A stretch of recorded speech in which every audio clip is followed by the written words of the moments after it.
ഇപ്പോൾ advocate Jaishankar telephone ലൈനിൽ ചേരുന്നുണ്ട്. ശ്രീ ജയശങ്കർ, ഇത് ഗൗരവത്തോടുകൂടി കാണേണ്ട ഒരു റിപ്പോർട്ടല്ലേ ഇത്? എന്തുകൊണ്ട് ഇങ്ങനെ സംഭവിക്കുന്നു? ധനവകുപ്പ് ഇപ്പോഴാണ് ഈ തട്ടിപ്പ് കണ്ടെത്തിയിരിക്കുന്നത്. കാരണം അർഹരിൽ പോലും ഈ ക്ഷേമ പെൻഷനുകൾ എത്താത്ത ഒരു സാഹചര്യത്തിലാണ് ഇങ്ങനെ ഒരു ചോർച്ച വരുന്നത്.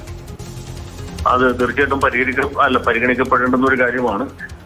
ഇതിൽ ഉന്നയിച്ചിരിക്കുന്ന ആരോപണം വളരെ ഗുരുതരമാണ്.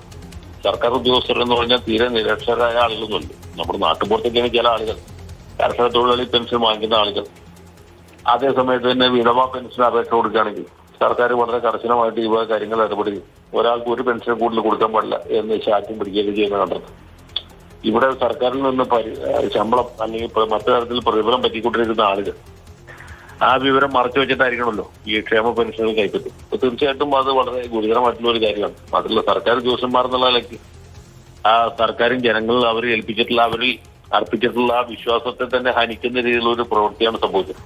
ഇത് ഇങ്ങനെ പണം ആരെങ്കിലും കൈപ്പറ്റിയിട്ടുണ്ടെങ്കിൽ തീർച്ചയായിട്ടും അവരിൽ നിന്ന് തിരിച്ചു പിടിക്കണമെന്ന് മാത്രമല്ല, സർക്കാർ ഉദ്യോഗസ്ഥന്മാർ എന്നുള്ള നിലയ്ക്ക് അവരുടെ പേരിൽ അച്ചടക്ക നടപടി കൈക്കൊള്ളാൻ കൂടി സർക്കാർ തയ്യാറാണ്. ഇത് സ്വയം അറിഞ്ഞ് തിരുത്തൽ അല്ലെങ്കിൽ അറിയിക്കേണ്ടതാണ്. ഇത്തരത്തിൽ ഇങ്ങനെയൊക്കെയുള്ള പരിധിയിലേക്ക് പട്ടികയിലേക്ക് അല്ലെങ്കിൽ വന്ന കൂടിയെ സംബന്ധിച്ചെങ്കിൽ അവർ തന്നെ മുൻകൈ എടുത്ത് നമുക്കറിയാമല്ലോ, നമ്മുടെ റേഷൻ പോലും നമ്മുടെ ഈ അനർഹർക്ക് അത് അവർ വാങ്ങുകയാണെങ്കിൽ അതൊക്കെ അതിനൊക്കെ കൃത്യമായ മോണിറ്ററിങ്ങും പരിശോധനകൾ ഇതൊക്കെ നടപ്പാക്കുന്ന അതിൻ്റെ അങ്ങനെയൊക്കെയുള്ള സംവിധാനങ്ങൾ ഉള്ള സംസ്ഥാനത്താണ് ഇത്ര വലിയ ഗുരുതരമായൊരു പ്രശ്നമുണ്ടായിരിക്കുന്നത്.